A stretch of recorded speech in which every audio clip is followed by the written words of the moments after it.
Well, I did VCF Socal recaps for the last 2 years. Might as well do one for, this year. I didn't vlog it or anything, so I only kind of have clips to share with you, which are going to be playing, in the background. Overall, this year, probably the best show yet.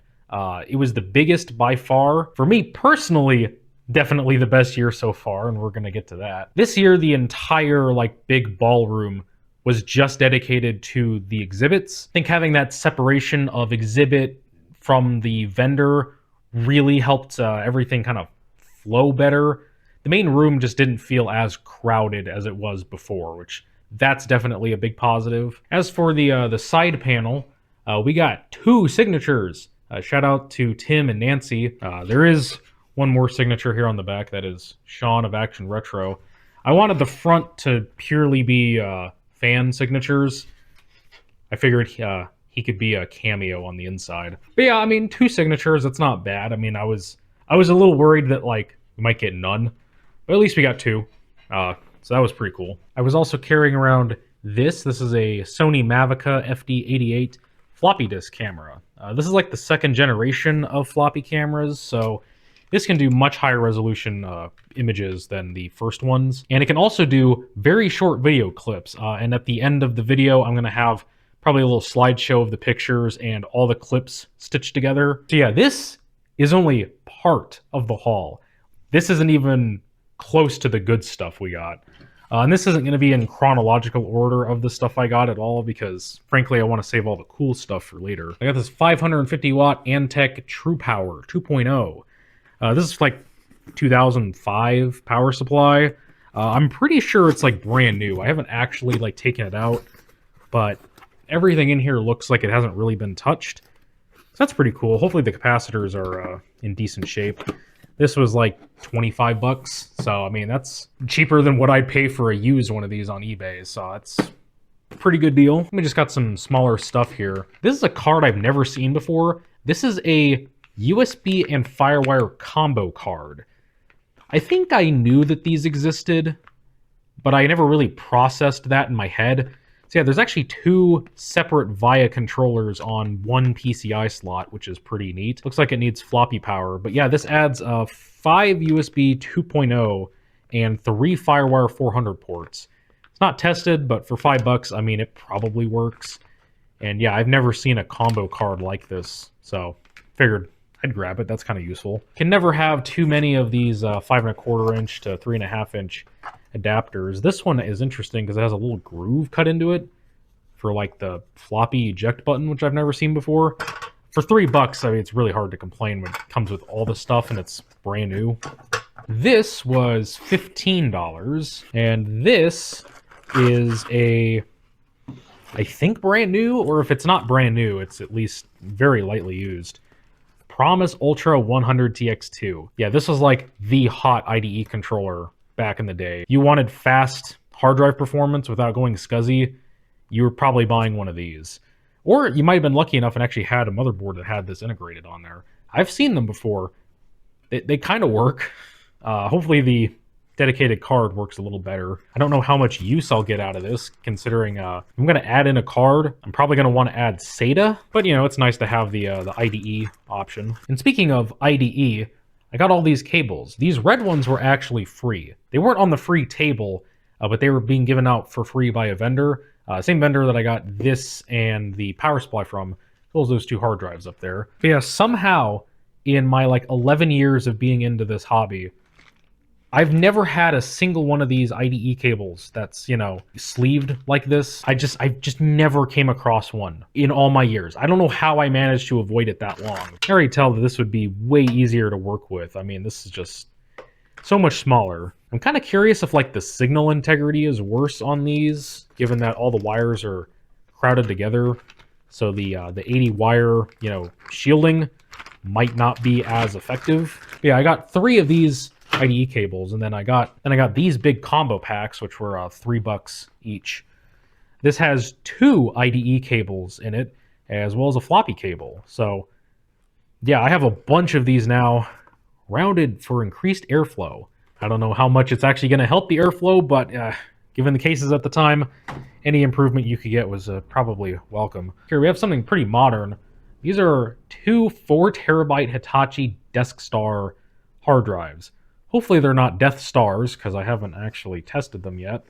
32 megs of cache. These aren't the newest. I mean, Windows 7 era, so these are actually quite old. These are probably like 2011. Oh, yeah. I swear I didn't look at that before, but yeah, 2011. I haven't tested these yet. They were only $15 for a pair. So, I mean, that's a gamble I'm willing to take. I'm not going to put anything, like, super important on these, but it's just nice to have around. Oh, these comes with screws. And, I mean, they look like they're in really good condition. They don't look dirty or anything. Okay, this was made July 2012. I don't actually know what the rotational speed of this is. I'm assuming it's 5400. I can't imagine it's 7200, but still, that's pretty cool. Now, this was on the free table. This is a very nice condition copy of Microsoft Front Page 2002. I figured it's free and it's a big box Microsoft product, so might as well get it. I've been interested in Front Page for a while.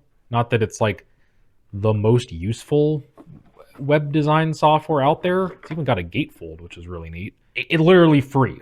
Can't complain about the cost of that. And speaking of free, the free table this year, which if you don't know, at pretty much every VCF, there's a free table where people just put out the stuff, usually the junk that they don't want anymore. They can't justify keeping it around, but they don't want to throw it away because it might be valuable to someone. The free table went unbelievably hard this year. Like, I'm talking functional ThinkPads being placed out and like modern i5 systems. But I just so happened to be the right man in the right place as this was being put out. I had to triple check with the guy putting it out. I was like, hey, are you actually putting this on the free table? Is it actually free? Because like I couldn't believe it. And he's like, yeah, it's free. Now it is untested, so I don't know if it works. But yes, this is a mirror drive door PowerMac G4 in like pretty good condition. The speaker is completely intact. It's not, you know, bashed in. Pretty uncommon to find, especially for a free one. Like, come on. It's got some scuffs on it for sure. It's free. I don't actually know what the specs of this are, considering that I'm pretty sure the sticker for these is supposed to be here, and it's missing. So I don't know. I also don't know if it works, because I want to say I've heard these have power supply issues sometimes, so I want to do some research before I, you know, just plug it in all wild and before I know what I'm really doing. But yeah, it's complete on the inside. It's not like stripped or gutted. I can't believe that this was free. Yeah, it has a battery in it. I should probably take that out, honestly. Yeah, battery's not even leaking. Yeah, I think this is a Radeon 9000. I'm not the most knowledgeable on the PowerMac G4s. I don't know if this is a single or a dual CPU one. Of course, being mirror drive door is one of the later ones, so this G4 is going to run pretty hot. We have a huge, big old copper heatsink on here, and I don't know if it's just me. The heatsink kind of looks twisted. Like, it kind of looks like the heatsink was kind of bent at one point, and I think somebody might have dropped it, because you can see this heat pipe straight up just doesn't exist anymore. It's been like ripped open on the top. So yeah, I don't think that heat pipe is working correctly anymore. So probably going to need a replacement heatsink for this thing. Guys who are more knowledgeable on the Apple stuff want to let me know if that's a dual G4 or if that's a single. I'm not sure. The guy who was giving it away said he was pretty sure it's the final one that could run macOS 9, which I believe is a single one from like 2003. Don't know how much RAM it is. It's got 2 sticks in it. It's probably like 512 or a gig. Again, even if it doesn't work, it's free. It's completely worth it. I'm going to try to get this thing working at some point for sure. This was from the Consignment, and actually the next couple things are all from the Consignment area, which were all screwed together. So I couldn't like look inside of the computers to see exactly what was in them. I just had to go off of the little sales sheet that was on top of each one. So there was a stack of 4 of these in the Consignment area for 40 bucks a piece. And a little bit about the Consignment area, and a little bit of a critique, maybe a little bit some advice for next year's. I straight up forgot the Consignment area existed, just straight up, because it's in like a completely separate section of the hotel, and you have to go around this like bend in the hallway to actually find it. And there was very little signage that actually pointed to that until you were like a good ways down the hallway, so I would say maybe make that a little bit more clear that that's there next year. Yeah, I saw these little guys, 40 bucks a piece, and whoever made the description sheet for these absolutely knew how to win over me, because all it said was Celeron Tualatin compatible. So immediately I bought it. Yeah, this has a 900 megahertz Celeron in it. If the sheet is to be believed, it can take a Tualatin, so hey, slimline little cool system here. Yeah, socket 370. It does have, unfortunately, a couple blown caps in it, so I don't know if it works. I haven't turned it on. But 900 megahertz Celeron, 40 bucks, this little slim little guy. I mean, this thing's pretty tiny.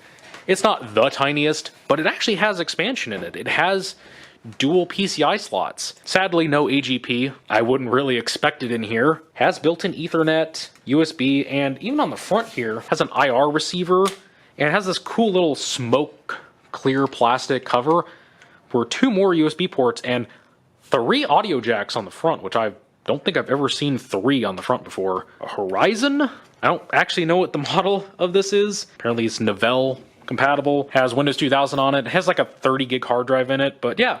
This is pretty cool. I'll do some pretty cool stuff with that at some point. Next up, I got this thing. Let me just say, the consignment area was extremely dangerous. I could have spent easily hundreds of dollars in there. I was very tempted to. There was a really cool, like Dell XPS and Dell PowerEdge. A lot of other mysterious blank boxes like this. This was $30. Again, I couldn't open it, so I was just going completely blind here. I figured 30 bucks for this vintage case. I mean, that's a pretty good deal. Case is in fairly good condition. There's not really too many scuffs or scratches. It's not yellowed at all. It's got kind of like a older PowerMac kind of vibe going on. Really, the power button is kind of what's doing that for me. But the front panel is kind of curved a little bit. It's got these nice ridges down here with a spot for a badge, which I'll definitely have to come up with something interesting here. I love this black strip for the indicator lights. It's got a floppy thing here that's molded in, and what's super cool about that is that this case actually has a separate front panel thing if you wanted to have 2 standard 3.5-inch bays instead of the molded plastic thing. That's super cool. You never find old cases like this that just have this stuff still in them. Super cool. And it's got like extra hardware in here as well. Like, I don't even know what's in here. Extra just brackets and stuff like that. And it actually has a motherboard in it. Yeah, this is some, I assume, socket A motherboard. I don't know anything about it. Haven't turned it on. This is a Morex 300 watt power supply. I'm probably not going to trust that. It's got 512 megs of PC 133. So I mean, that's pretty cool. So I mean, for 30 bucks, I got an excellent vintage case with a cool free motherboard basically inside of it. Oh yeah, this case has flip out feet too. Really cool. This is like a really nice little workstation case, and I have the perfect thing to go in here. Got the heatsink off. This is a really cool looking socket A heatsink. I've never seen one like this before. Really cool, like, yeah, this is just a really cool design. And I also realized this is an Asus A7V133. I didn't notice that before, but this is actually a board I already have. Mine works, kind of. It was having weird issues, but that might have just been me not doing stuff right with it.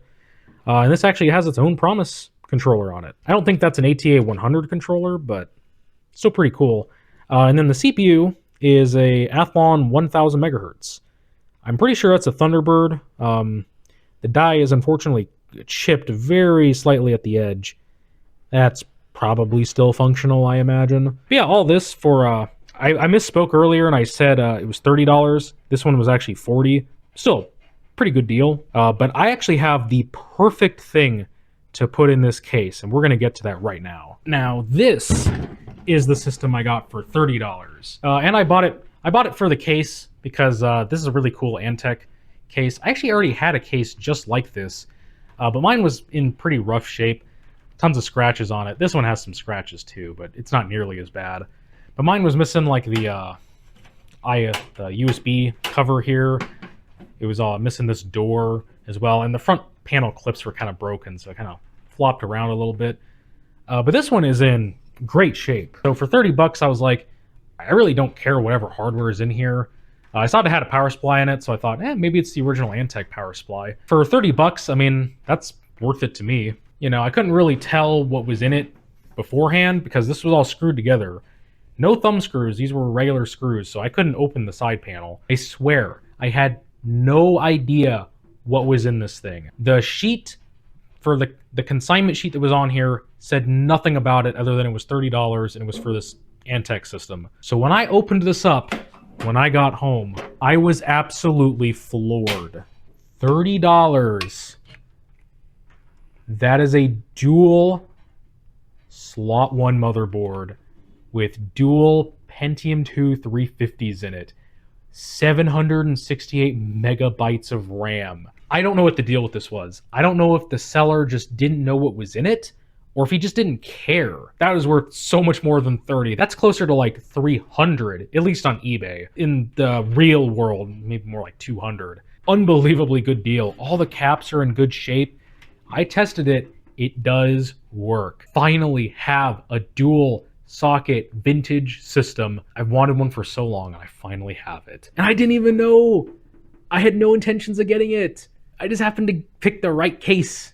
This Rage 128 that's in here, I added that in. It came with no video card at all. This is a Tyan Tiger 100. It's not like the best dual slot 1 motherboard or anything like that, but it's pretty decent. Got the original Antec 400 watt power supply, which that seems to work fine. All the voltages checked out. And I'm not really sure what this system was used for originally. It's dusty inside, so this was clearly used for some period of time. All the fans are dusty. This is like a 1998 system inside of like a 2002 case. So there's kind of a discrepancy going on here. My best guess is that this was just old hardware that they threw into, I guess, a newer case, and this was intended to be like a server. These kinds of cases were somewhat popular for kind of small DIY servers, given that they have a lot of drive potential, and they had pretty good airflow at the time, which was not very common on a lot of cases. I can tell based on the wear marks, this thing at most only had like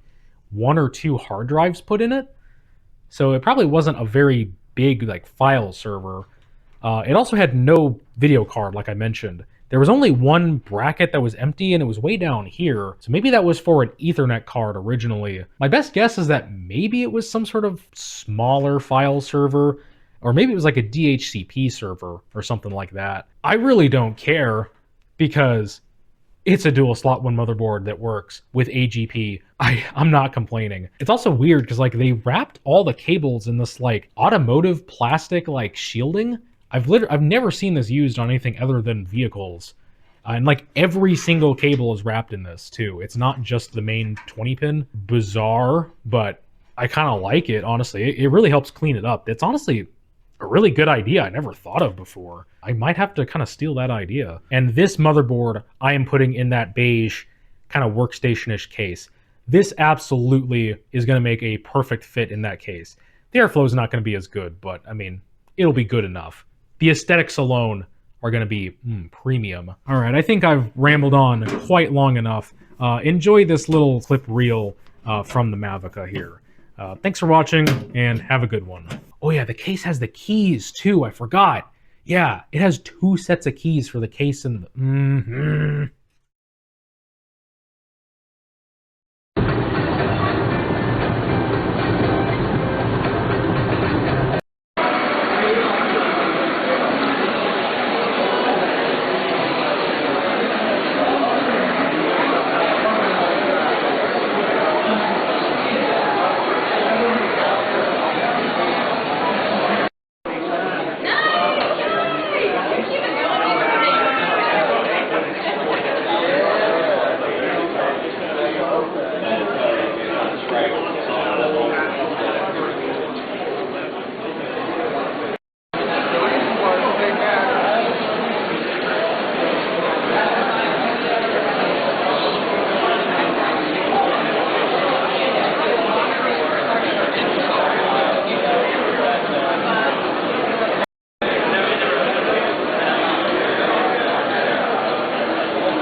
recording, and we're not.